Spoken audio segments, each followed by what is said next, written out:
How are you, Sam? Mate, I'm great. I can't tell you how wonderful it is to see you again.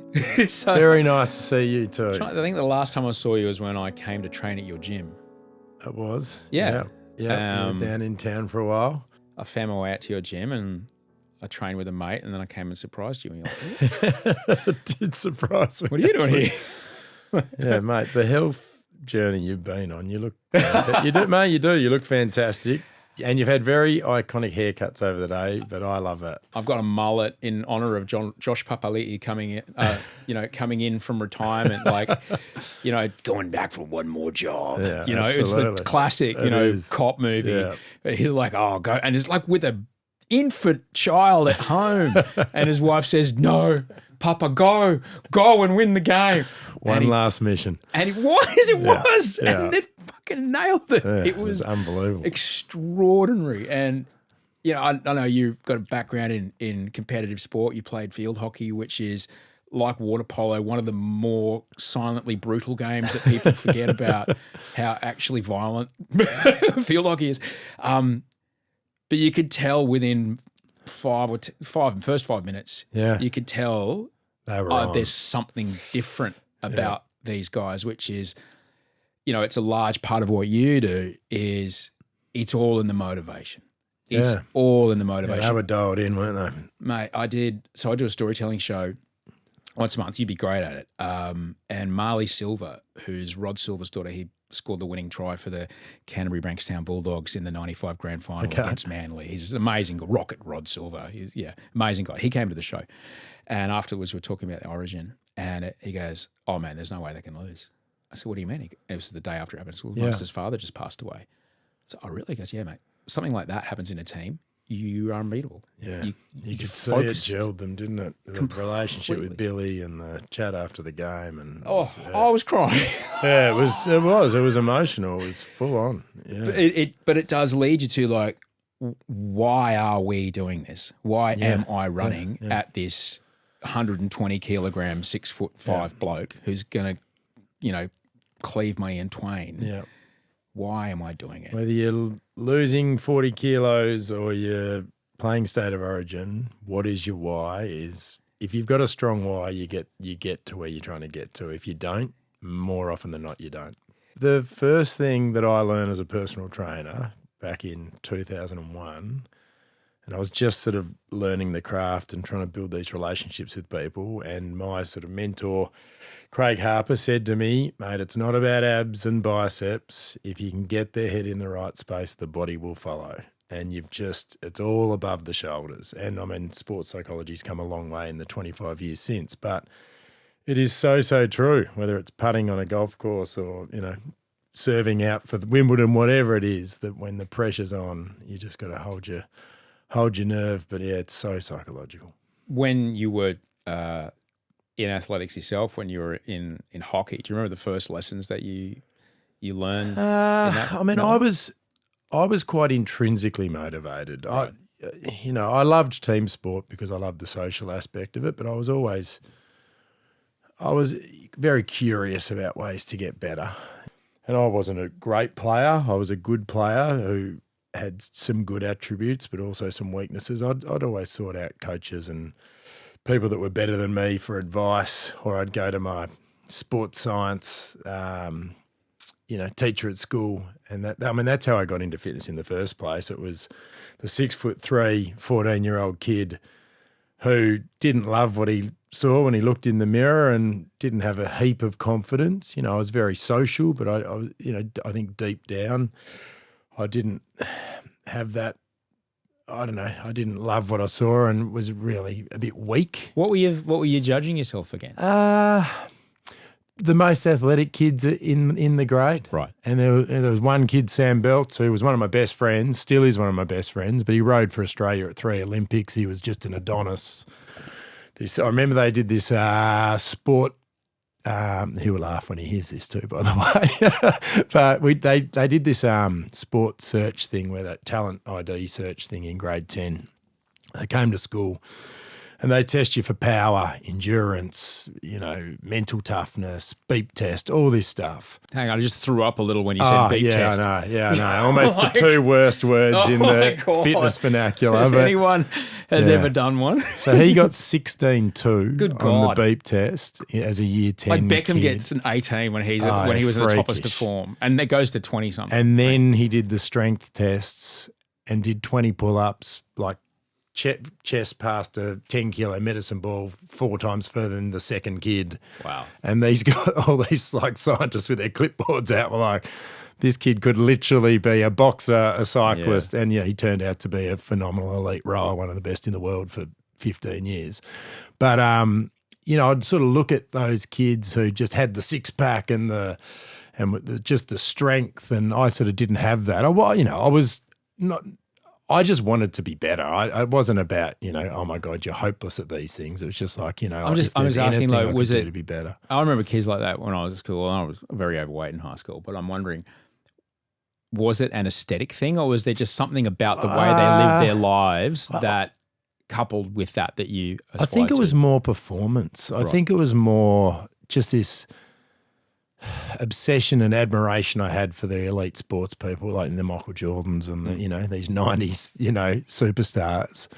And I was just sort of infatuated with it. Yeah. And, it's no real surprise to those that knew me back then that I've sort of ended up doing what I do. And most people I help these days is to lose weight rather than for athletic performance or to gain muscle. But it's, I think it was sort of always in me to sort of be curious about finding ways to get better. I wish when I was 14, because I saw those kids at school and I saw it as a aesthetic thing.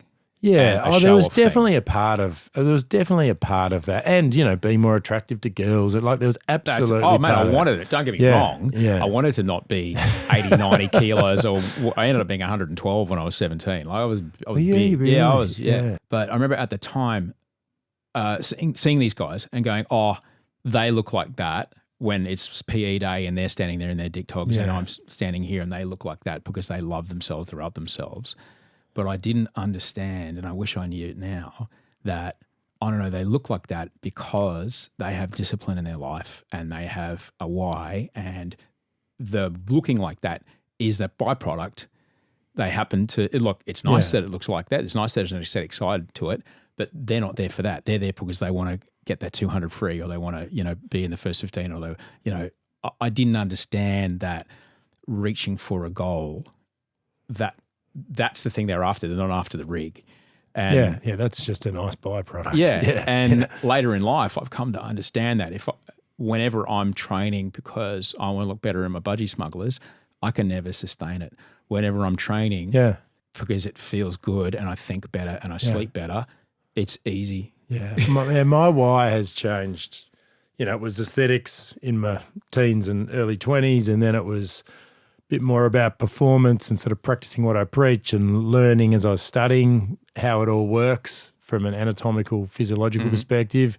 And then when I became a dad, it was still practicing what I preach because it's my job, but it was just being active and strong and, and then I think post 40 for the first time ever, particularly with kids, you start to think about your mortality a little bit, which I wouldn't have had a thought about dying or a fear or thought once, I don't reckon, until I was maybe early 40s, which is wow, really? Not really. It was something I never thought about. Amazing.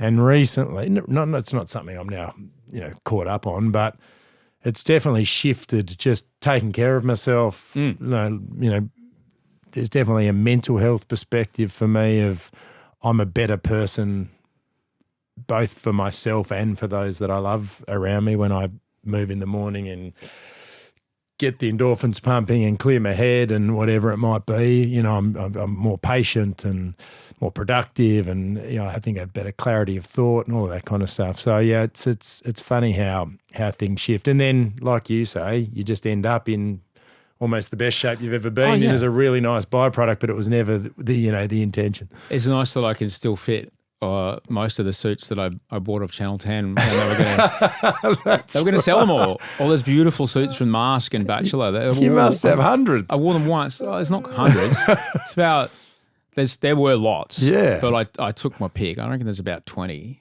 And some of them are like ridiculous Masked Singer suits, but I still fit most of them. The only reason I don't fit them, and this is I'm quite proud of, it's not because the button at the front doesn't do up because I'm too big here. The button at the front doesn't do up because I'm too big here. That's right. The chest and the lats have had a go. There you go. I'm happy about. That's good. But on this beautiful tailored shirt, I can't do them up across the top. When Wolfgang was born, 2019, Georgia was 15, and I knew how much running around. I mean, teenage daughter, a lot of running around. I was like, hang on a second. When Wolfie is her age, I will be 60. Yeah, I had the exact same Holy thought. shit! I've got to get to work because I know one thing is that when you get older, it goes. You can keep it if you work at it. It's easy to keep it, but if you stop working at it, it vanishes and it can never come back. So all Evie's friends would be like, "Oh, your dad's so young. Your mum and dad are so young." Yeah. That was always Evie's friends because we were probably anywhere from 5 to 10 years younger than most of her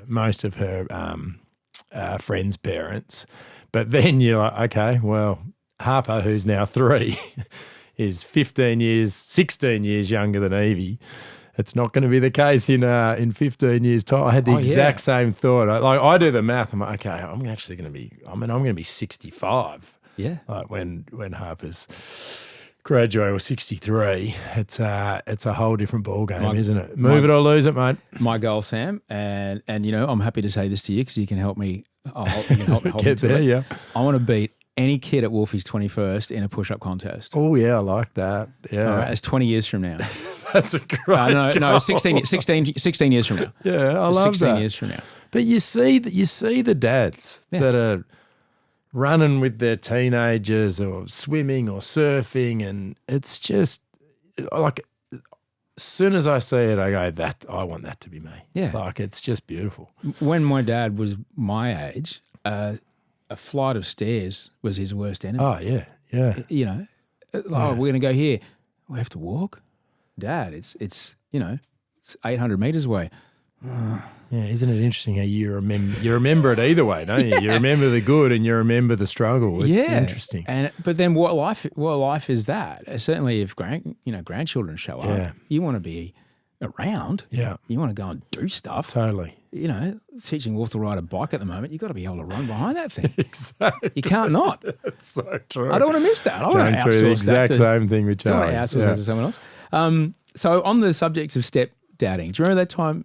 Do you remember when you came around to my house for dinner? Yeah, of course I do. Yeah, mate. I was just saying to Maddie, who I'm up here in Sydney with, because she was asking about how we got on the show, and I always tell everyone you're my favourite. Oh, which I know. I've heard you say that, and it means a lot to me, genuinely. Johnson comes close. He's a great Johnson fella. comes close, but without a doubt, you're my favourite.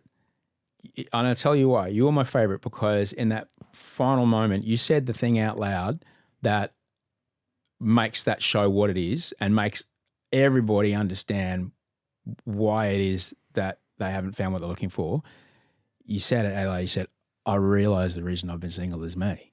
And you took responsibility for your partner. And I was like, I was just so grateful that a man who looks like you and successful as you said that on camera, because you can't be what you can't see. And to have other people go, and it just sits in the back of their brain somewhere. They don't, go, I heard that, so I'm going to do that. It's just an idea that sits in their brain right now and it'll just inception their way into their lives. It was a great gift that you gave people doing that. Well, thank you. It was, it was a great realisation for me. I mean, I would have known it deep down. I just wouldn't have had perhaps the ability to say it out loud, particularly saying it out loud in front of a couple of million people. But it was, it does funny things to you, that show. Because I'd love to know the other side. I never heard the story. The executive producer of that show is an amazing human being that I would follow into battle. Yeah, me too. Sean, an incredible dude. He said, could we send can Batch come around to your place? Can you just have Batch around for dinner? You've got a fiance and she was my girlfriend at the time. She wasn't my fiance at that point. She goes, just, can he just come and, hang out with you guys? And I said, yeah, of course. And I was just wondering what the other side of that conversation was. Well, I don't know if he told me too much because he knew what he was doing. Yeah.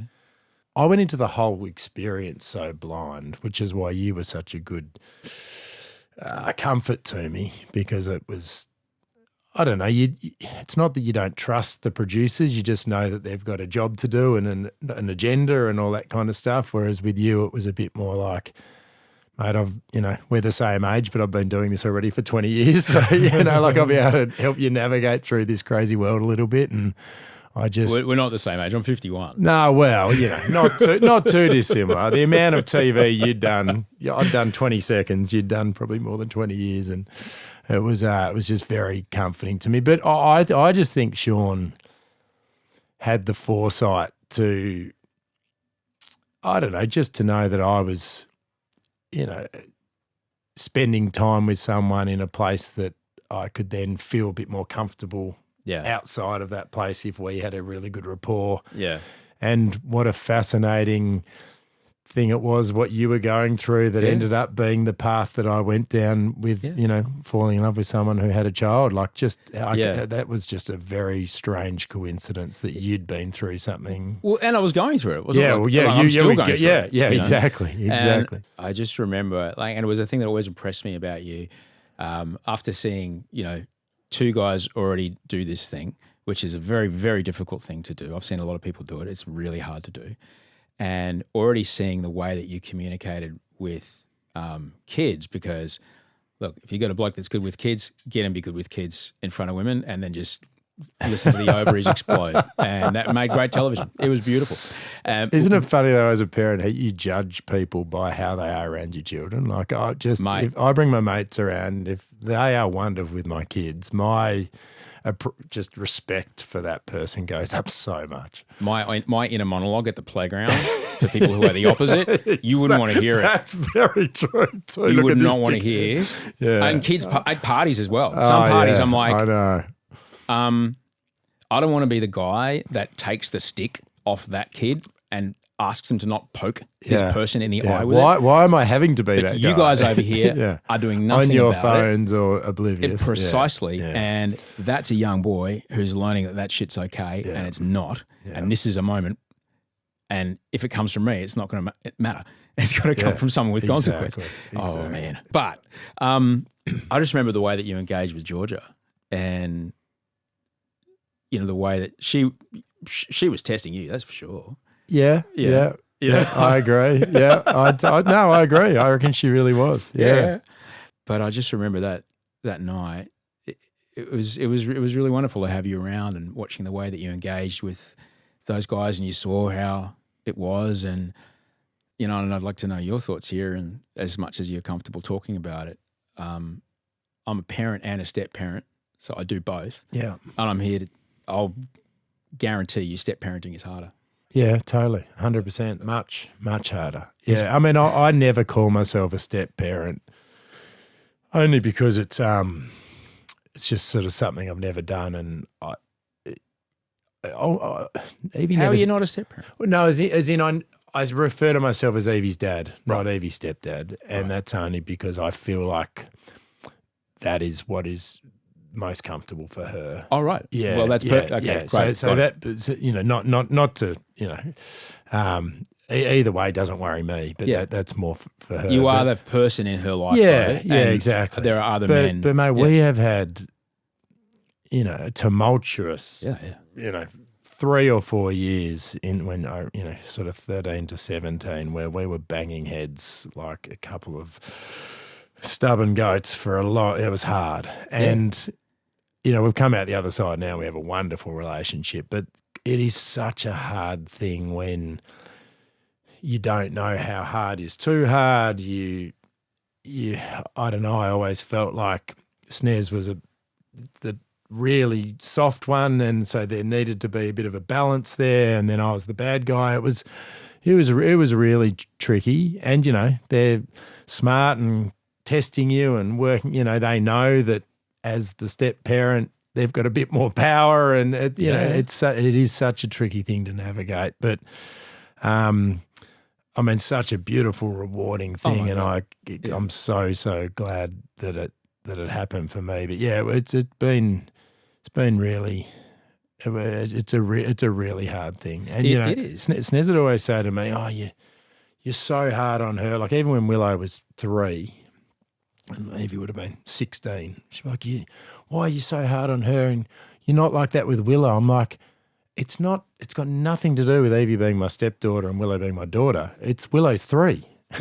And she's 16. Like Willow doesn't know better. She should know better. That had nothing to do with but that's still a really tricky argument or discussion to have with your partner. So it was, it always tested Snez and I. It was almost the only thing we'd ever fight about. Yeah, right. It was, it really sort of tested our relationship at times because I felt I was doing Evie a disservice by not acting exactly as I would as her dad. But then when you do, sometimes that bites you in the ass. I can absolutely relate to that.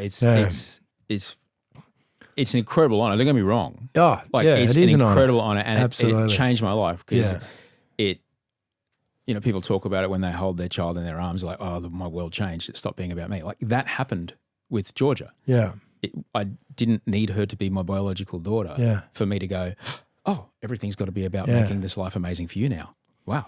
And the hard thing is, though, you don't have any warm-up. No. It's like you learn so much in the first 10 years of being a parent. Oh, yeah. That you can then put into practice for the next 10 years. It's like, boom, drop in, be good at this. It's like, holy shit. Why are you not better at this? I know. You shouldn't do that. It was only 12 months ago I was a single, selfish, I'm just getting my head around having a partner, let alone this as well. It was a lot pretty fast. It really was. Yeah. When they're like 11 or 12, they start to challenge you as an adult. Absolutely. And I would return serve as an adult, and now you're crying.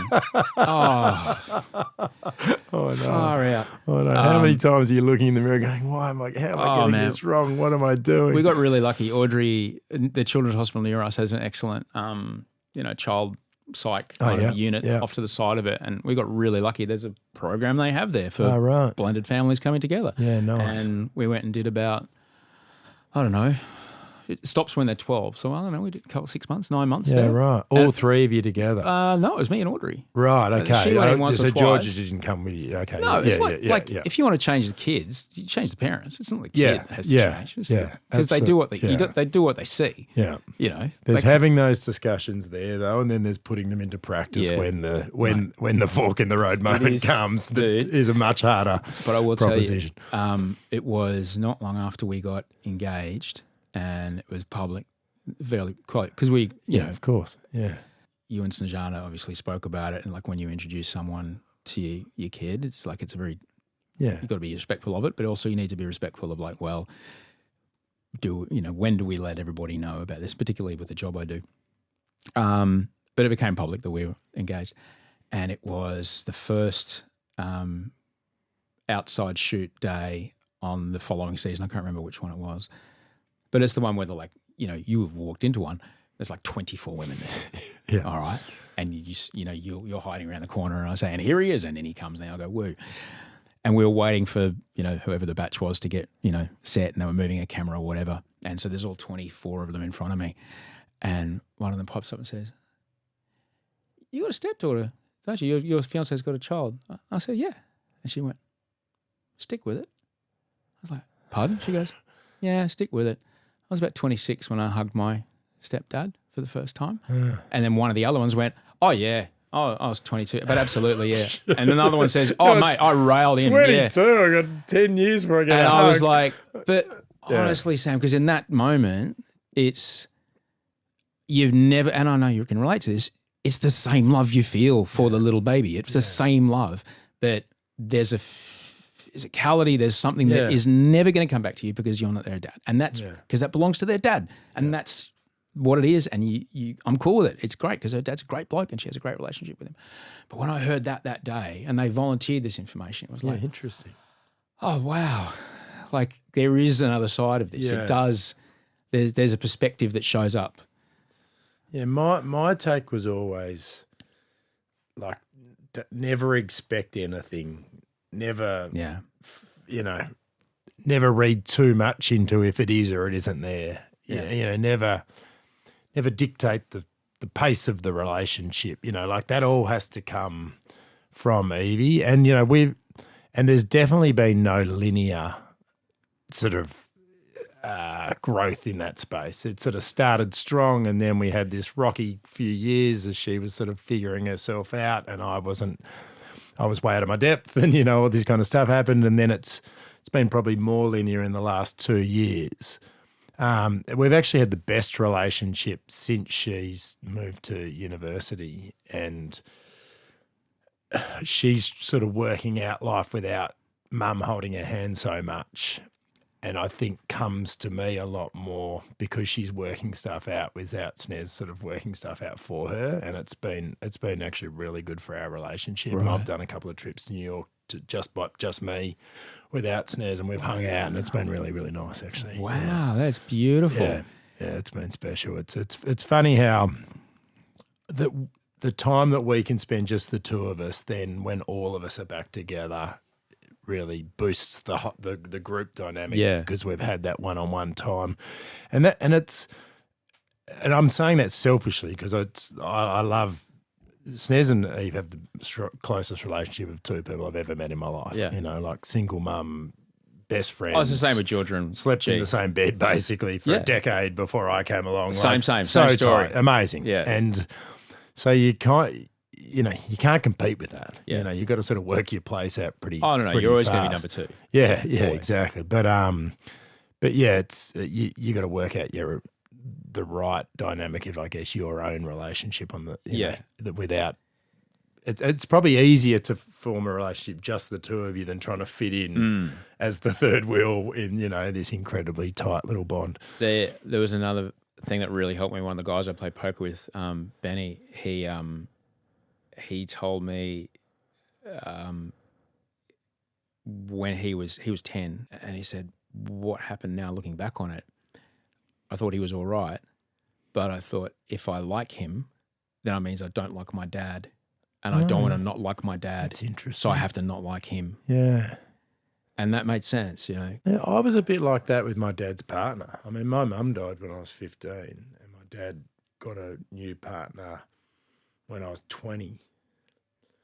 And I had a weird, I mean, as a 20-year-old too, you know, a bit more, far more mature, but I had a funny chip on my shoulder that, you know, my mum's irreplaceable, and, you know, therefore I'm going to always treat you like a bit of a jerk because it's like a, I don't know, an ode to my mum or something stupid. I don't know. No, but that made, you know. But yeah, I was like that for a good stubborn decade. I reckon. Boy. Yeah, I mean, they're still together. Did you figure it out? Yeah, we've got a good relationship now, but I think it was also the age that I was at. I was like, I'm 20. I don't need you. My younger brother and sister had a much stronger relationship with her much sooner because they lived with her and they needed it. You know, I was like, no, I'm already, you know, flown the coop, and I'm a man, and I'm growing up and all this crap. You know, it was a bit of a different sort of psychology for me. But it's funny that you say that because I had something similar. That helped me as those things, you know, also really helped me. But it's I think stepdads often get a bad rap. Oh yeah, totally. But I couldn't believe how many messages on social media I got from single mums. Yeah. Thank you for choosing Snez. You've given me hope as a single mum where perhaps I'd sort of stopped. And, you know, like Snez had said to me, I didn't think I'd ever have another boyfriend, let alone remarry. And I sort of went on the show because Evie said I should as a bit of a joke. Yeah. Thought I'd be home in a week. You know, 14 weeks later, you know. Because the fact, like, if you're over 30 as a bloke, you're going to be dating women with kids. That's it. Yeah. You're going to be dating with the kids. If you don't want to break the half your age plus 7, which you shouldn't, if you be dating age appropriate, you're going to be dating women with children. And you know what? It'll make you more of a man. I tell you that for nothing. Because, you know, certainly if you've been single the whole time, you might still be a little boy. And I can tell you, the last thing a woman with a kid wants is another kid. Yeah. No, a big one. Yeah, it's a good call.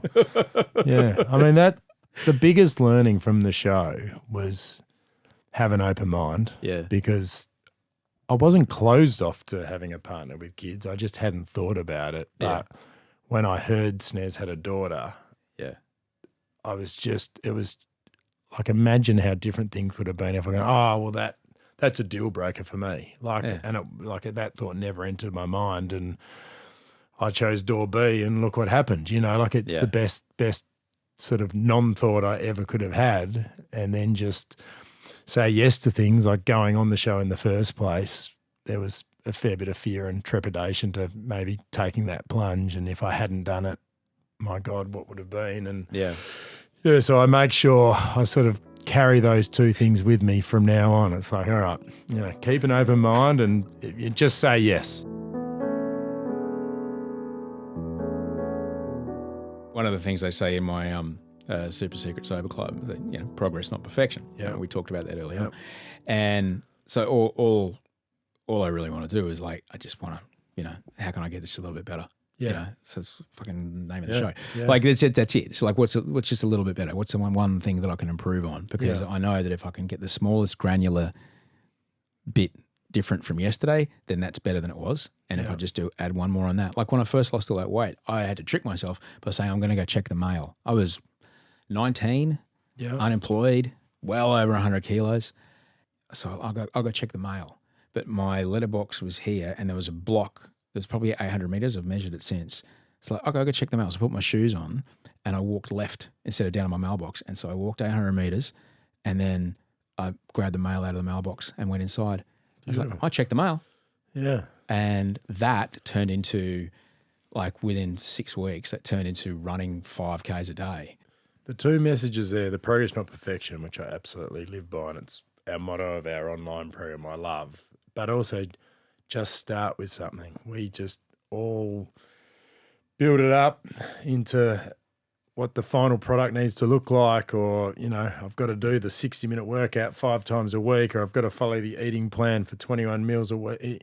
Just start by having more water, a healthier breakfast, and going for a little walk, and then just build from there. I mean, the layers model works, and if you go out at 1,000,000 miles an hour, even with the best of intentions, it's not going to stick. For 99% of people, you're just not going to make it. You're going to get injured, or be so sore you can't sit on the toilet, or just no one's got the motivation to get themselves up and attack that every single day. But if you build it up in layers, when you do a workout and you look at yourself in the mirror the next day, you don't look any different to what you looked yesterday. But if you do that for 3 months and then you look at yourself in the mirror for the first time, you're like, oh my God, 90 days later, it's like, wow, what a difference. And I think people just need to be a bit more patient, and the layers thing is massive. So why 28 and not 90 days then? Well, 28 is all about 28 minutes or less, because I think we touch feet just then, just so you know, we're playing footsies over here. I did feel that. I did feel that. You're a very tall man, though. That's okay. Just I'm really getting comfortable.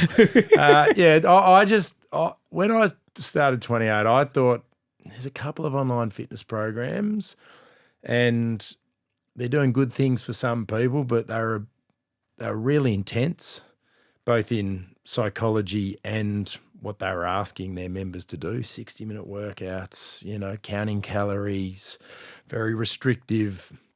And they were sort of getting fit people fitter. And I'm like, the people that need this the most are the people that can't walk around the 800-metre block to get their mail, and are petrified of the thought of going to a gym, and have poor self-esteem and confidence, and they're getting further away from where they need to be, not closer. And so we started something that was 28-minute workouts or less. You could do it all from the comfort of your own home, and we adopted this progress, not perfection attitude, and it worked. And then the best thing that's ever happened to the program is the community, the positivity and the support in the community, and like-minded people helping each other, rather than it just coming from Sam the trainer. Or I hope that I've got more empathy than most, but I'm not going to understand what a 50-year-old woman who's got 50 kilos to lose feels like another 50-year-old woman who's done it. Yeah. And the way they support each other and lift each other up has just been the most beautiful thing. And my job now is just to facilitate that rather than, be the spokesperson. You told me about a client that would come to your gym, and the whole session was you talking to them while they walked on a treadmill. Yeah. And I kind of really liked that. I saw this lady for 5 days a week at 7 a.m. and like she'd be 20 minutes late. It'd be, you know, I'd sort of, I used to have a bit of it. I started out a bit frustrated as a sort of young, you know, you've got to do more and be more punctual. And then I sort of worked out, no, well, this is her thing. Like, she's a very busy person. She loves the company. Yeah. And the alternative would be she did nothing. Yeah. Like, she would pay me $200 every day to stand next to her and just talk shit for 40 minutes while she walked on an incline on a treadmill.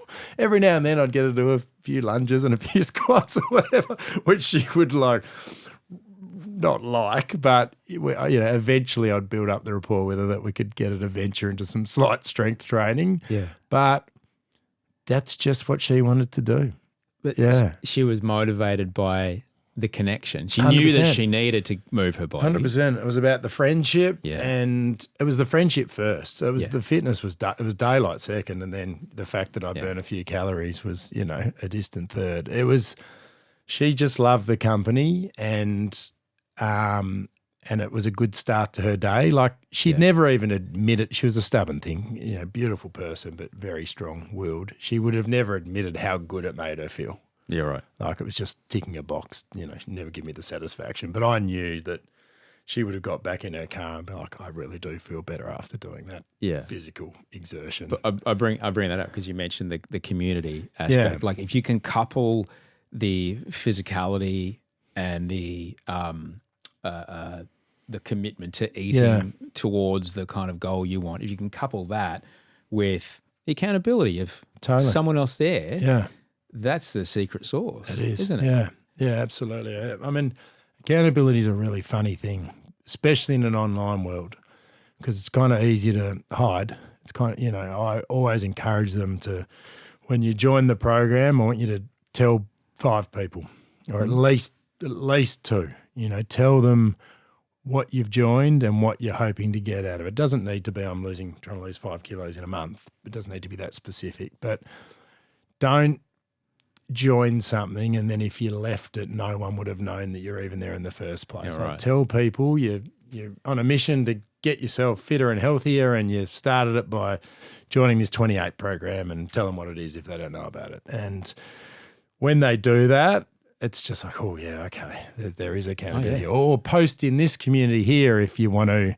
hi, you know, I'm Osher and I'm in my 50s and this is why I'm here and this is my background, and own it. Yeah. You know, put it out there for all to see. And it's a bloody scary thing for a lot of people to do, but when they do it, they feel like this weight's been lifted off their shoulders because they now can't just quit, throw in the towel, and no one even knew they were there in the first place. It's a really powerful thing. I learned that when I first started surfing. If I'd call my friend Steve and he'd say, I'll see you at the bottom ramp at 5:30. Yeah. Yep. When the alarm went off, you'd be there. I got to go. Yeah. It's cozy. When my watch beeped at me this morning at 5 o'clock this morning, I was like, I have to be able to tell Sam I trained today. Yeah. I'm not going to say I didn't train today. Well, your Tabata did come up on your iPad when we were starting, so whether that was strategic or not. It wasn't. No, I believe you, mate. I believe you. I just used it to do the countdowns because I'm, you know, accountable. I've got to be done. So I like that. Pull an AirPod out when I can. They got up early this morning. They got up about 6:45, 10 to 7. So I was like, I better get upstairs and then get the breakfast going. Isn't it funny? You work out till you hear your kids laughing. Yeah. That's what I do. Otherwise, it's almost the end of workouts. Like, sometimes it's 20 minutes, sometimes it's 40 minutes, but I hear them, or they pop their head round the corner and next thing they're hanging from a chin-up bar, or doing somersaults around the home gym. I've got it. Having a small kid who's curious running around while you're swinging a couple of 24-kilo kettlebells around is bad. So I put everything down. I need you to sit over there, buddy. I know you want to give it a go. the tenacity to try and lift the 24-kilo kettlebell off the ground. Mate, he taught him how to do it. He lifted a 16. He deadlifted a 16 kilo. That's a lot. Which is half his body weight. Yeah. And I was like, I'll show you how to do it. And look like you're going to do a poo and hold your breath. Like, kettlebells are about the safest. Push down. Actually, it's almost the perfect technique. And the way they squat into the deep, perfect squat position with the open hips, you're like, God, when did I lose the ability to do that? I used to have a running, back when I could run, I had a running coach when I was doing all those marathons. And she just said to me, it's like, you want to know the perfect gait, the perfect running form? I said, yeah. Go watch a playground of 2-year-olds. It's so and true. she's right. Yeah. They just effortlessly. I know. Harper plays with her dolls in a deep squat for an hour without even, I'd have pins and needles. My hips would be cramping up. It's amazing. When it comes to online fitness, all right, because there's a thing with trainers, okay? There's a lot of marketing. There's a lot of this, that, and the other. Of course, yeah. And people make their margins in different ways.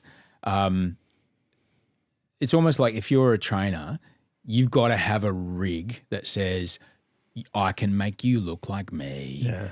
So you're not selling, have a rig like mine. No. All right. No. 98% of my members are female. Right. It's interesting. Our community's even aged as I've aged. It's the relatability. It's how do you squeeze workouts in as a busy parent? How do you eat well as a busy parent? How do you, you've got to have the empathy and the understanding of what that person's challenges are that might be very different to yours. So I draw on all that experience of training all of those different women over all of those years, and then being able to relate all of those things that I learnt to different people. We also have, 7 other trainers, of which most are female, and menopause experts and pregnancy experts and low impact workouts and, stuff that sort of does cater for everybody to give people that flexibility. But yeah, it's an interesting thing. I mean, you don't want a broke accountant. So I think most people are appealed by a trainer who's in okay shape and does look after themselves. I get that, and it makes complete sense to me. You also don't want someone that the only person that they've ever gotten in shape is themselves. They're blessed with amazing genetics. They're 22 or they're getting some assistance from some certain, things to even have that physique in the first place, which is just rife on social media these days. And you sort of go, it's really, like, I want to be like you, so I'm going to hang off every word you say. And it's like, I'm going to give you all this money. That concerns me a little bit. There's a lot of people out there who don't have qualifications or experience or empathy or understanding, and, they're taking a lot of money off some people who are crying out for help or some guidance, and it is a bit of a concern. I mean, it's not really the space I play in. I'm not in the 20-year-old six-pack space. I'm in the 30-plus, look after yourself and have a healthy life. I'm glad you brought that up because for $1,000 a month, I can sign you up to my video series. Osher's 8-pack. How to avoid being exploited by a fitness trainer online. You've gone the other that's the side. $1,000 level. There's a $5,000 level where I will send you. There is the gold. No. There's platinum. Platinum, mate. For $100,000 one-off payment. I will FaceTime you and help you go through your options. That's all right. But it's because I'm here for you. That's right. And look, that's there's a lot of that. You can imagine. And I'll throw in free crypto advice. The I'll throw in algorithm free that I advice on have crypto. doing what I do. Exactly. At no extra cost. Today only. Yeah.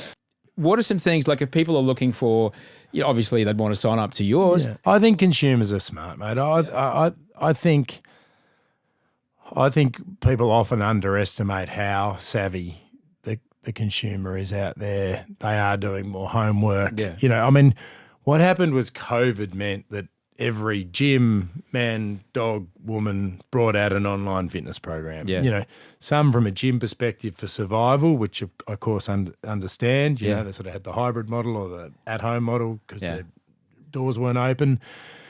But it did mean that it became a very, very populated space very quickly, which is good that people have got choice, but everyone makes the same claims. Great workouts, great recipes, fantastic support, and it's very hard to differentiate to what level that is done at and who are you getting the advice from. So my advice to people would just be do your homework, see the credentials behind the program, understand that person's background, look at the testimonials of the people that are actually getting the results. Like people are cynical. Like we get incredible results in our 8-week challenges, and then people keep that weight off and keep going for years on the program. But we do get people going, is that real? Did that really happen? I'm like, yeah, absolutely. I can connect you in the Facebook group, if you like, to that person. They can tell you their journey personally. Oh, okay, well, that's all I needed to hear. It wasn't just a, iStock photo that you found of some amazing transformation, and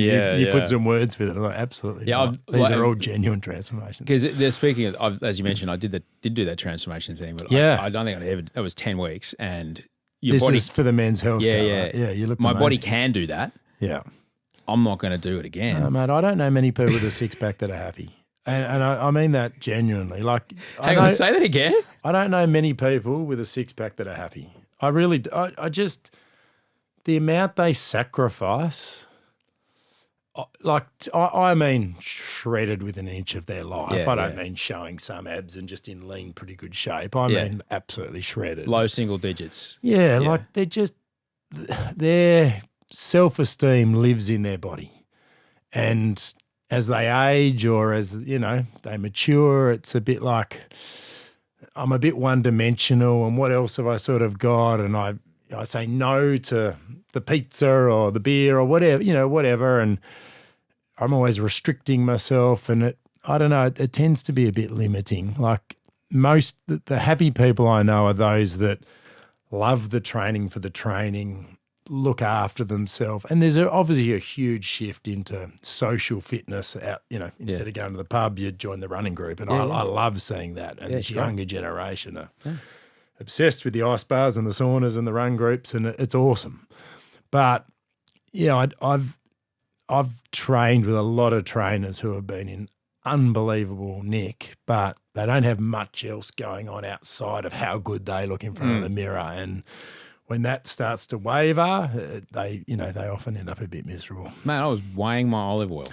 Yeah, right. Yeah, okay, say no more. Yeah, and it changed. That tells me everything I need to know. Right. And I felt when I was eating at the table with G and Audrey, I felt disconnected from those two. Yeah, that's a great way of putting it. I didn't like it. Yeah. I didn't like it. Because they end up doing nothing. Like, do you want to go out? Not there. So they say no, I won't go to that birthday party. I won't go to that dinner. Like, all they do is hang out with the other people with the boiled chicken breast and the broccoli. And that's not a fun party. It's really not. There was that line, I think it was on Batch in Paradise. I can't remember the name of her. She was so good. One of the boys walked in and she clocks him and she goes, "That's a man who looks like he weighs his chicken."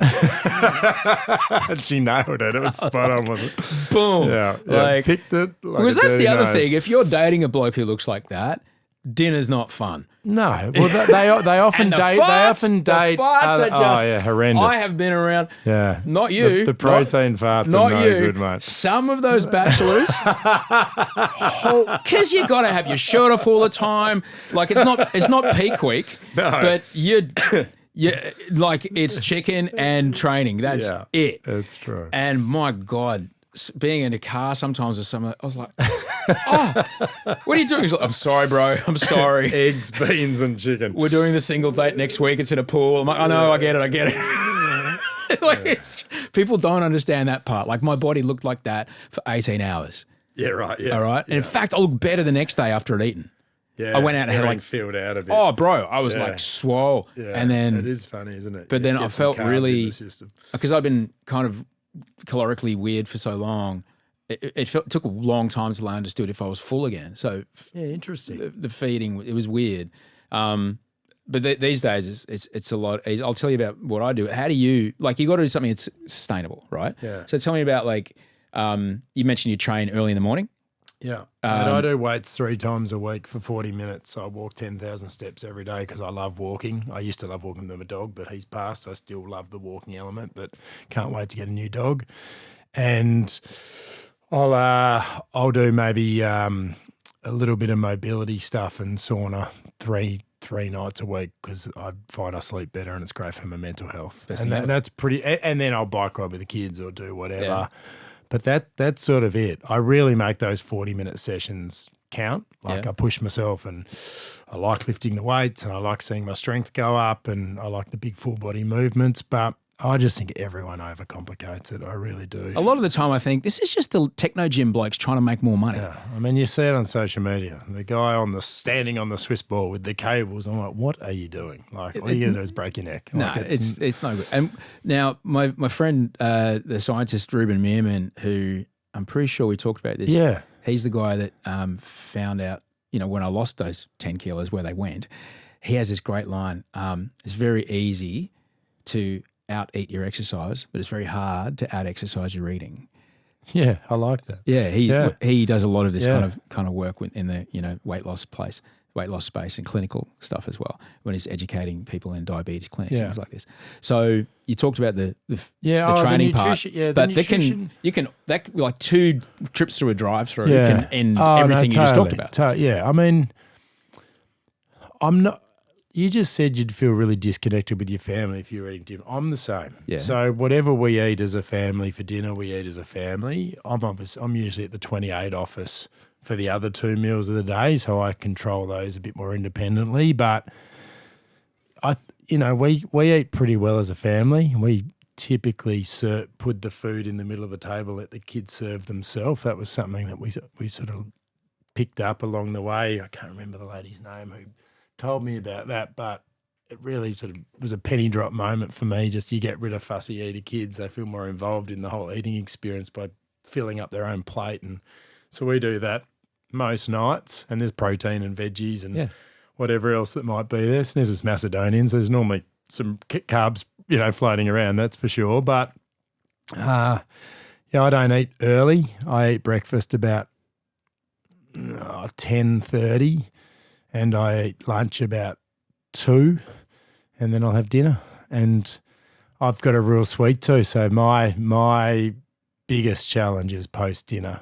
And it's boredom, and it's habit, and it's a really enjoyable thing to do with Snez and just sort of say, fuck it, So that's typically if I'm going to undo the good exercising bit where it'll happen in that little window. But as you mentioned before, like cheesecake is delicious. Totally. And, mate, if you're pretty good most of the time, I'm not trying to have a six-pack. I'm trying to be lean-ish, strong-ish, healthy, and just feel good in my body. Like, not wake up with a sore back, not injure myself if I've got to chase after the girls when they're learning to ride a bike. That's really my motivation. And if you don't want to have any negativity around training, because the science is, this blew my mind. Like if I hate fucking leg day, totally. Like if that's in your brain, I hate leg day.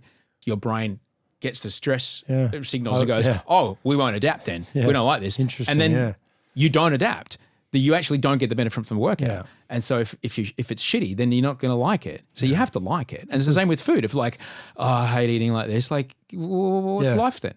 Yeah. The food's still delicious. I'm not eating a boiled egg and a spinach leaf. Like delicious, beautiful food. Like just good protein, lots of veggies, slightly less process, trying to limit the processed crap in a packet, and it's pretty simple. Lots of water, protein shake every day, that's sort of it. But, I mean, the thing with exercise, it's the same as using exercise as punishment. Like all of a sudden you've got such a poor association with exercise. It's like, like we said, beep test before. And I'm starting to break into a cold sweat. It was an angry man with a moustache and above-the-knee king jeans and a whistle yelling at me for being fat. Mate, I hated it. I had the exact same. I hated it. It was like, fuck all of you. I don't like this. We had Harry High Pants. I don't want to do this. Ex-bodybuilder, tightest tracksuit ever. He had the red mustache. Oh, yeah. And he would put you through your It was the paces. 80s. You could say there's like, come on, even the fat ones go. Like he was like, thanks, sir. I had to call him sir too. Yeah, I didn't like it. Made me not like exercise, Sam. Yeah, no, who would have thought? Turns out I ended up not liking a thing that, as I mentioned before, this would actually make me feel better than nearly everything else. No, exercise should be a celebration of what our body can do, not a punishment for what you didn't do. Yeah. And it can look like something you don't even think it is. Of course. You mentioned walking. Yeah. All right. I love walking. But we were at the Goldie a couple of weeks back, and we put Wolf in a wetty because just a bit more buoyancy and stuff like that. But I was just out there in the surf with a boogie board we got from a discount shop, and I was just pushing him into waves. And, you know, Greenmount is a huge sweep, right? So being out there for an hour, holding a 25-kilo buoy and the thing against that rip, that current, holy mate. Best core workout you can do. Oh, man, I was cooked. But exercise can look like that. Yeah. Totally. If you build a big sandcastle, you will hurt. Totally. Yeah, mate, they're the best. You don't need to go to the gym if you don't want. It's funny, like most of summer, I've hardly worked out in the gym and my shape hasn't really changed. Right. Just that incidental activity, bike riding, running, beach days with the kids. It's just bliss. Yeah. So when the thing that's interesting about the community that you've built, you know, the community that you've put together, have people talked about the effect? Because obviously people, it's not a selfish reason, but they're like, I want to be better for myself. I want to, you know, do people talk about the flow-on effect that has on the people around them? Yeah, absolutely. And other aspects of their own life. Yeah. And I do tell them it's okay to be selfish, you know, because it's often mums. One of the things we say is you can't pour from an empty cup. So stop, you know, you do so much for everyone else but yourself and you neglect yourself, or you feel guilty if you're looking after number one, even if it's for an hour every couple of days, heaven forbid. Yeah. And so they don't do it, and you've got to almost help them, give themselves permission to do that. Yeah. And then when they do, I'm like, guess what? Now you've got more energy, more patience. Yeah. You're not detracting from the person you are around those that you love the most. You're adding to it. And most importantly, you're doing something for you, which you need to do. I mean, mums are the most selfless, amazing people, and we work with tens of thousands of them, and so many of them are like, I don't have time because I've got to do this and this and this for all these other people. And it's like, no, you've got to actually, it's 30 minutes a day. You've got to make that time for yourself. And it's okay to be a bit selfish and stop apologising, stop making excuses. You've got to do this. And when they finally do, they're like, oh my God, why didn't I do this earlier? As I like to put it, like, I've got to give my body the gift of the neurotransmitters, the hormones I need to shift mood states throughout a day. Yeah. All right, so if someone cuts me off on the motorbike or whatever, I can, if I haven't trained, that will annoy me, and I'll still feel it in my body for a long time. But if I've trained, I'm like, It's so true. Because I have the neurotransmitters that can turn all that on and off. Yeah. So like the other day we were having to get out late for something. I was like, can I just have 15 minutes? She's like, yeah. As I went downstairs, hit the timer, and just did single arm kettlebell swings for 10 minutes, many as I could. And that was it.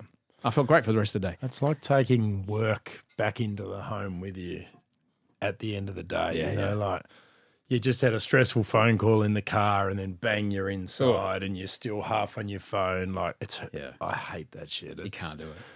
Like if that's happened, you take a few deep breaths, leave your phone in your car for the next 2 hours, or put it on the charger far away, and just be present with the kids. If you're going to be half present and stressed out about that stuff, you're better off not being at home. You got to whatever's on that phone is not going to buy you the time. I don't care. Jeff Bezos might be able to buy Venice, but he can't buy watching his kid figure that thing out on the bike for the first time. No, exactly. I don't care who you are. No. You're going to miss it. And it doesn't matter. Yeah, you can always do that later. Right? Miss it, mate. Man, I'm so glad you came around. It's good to see you. Mate, thank you for having me. No worries. Absolutely. I've completed the set now. I got your wife first, and now I got you. I know you did. I know. She did say, it's quite rare that I'd go first. I'm like, I love that she came and chatted to you. It's great.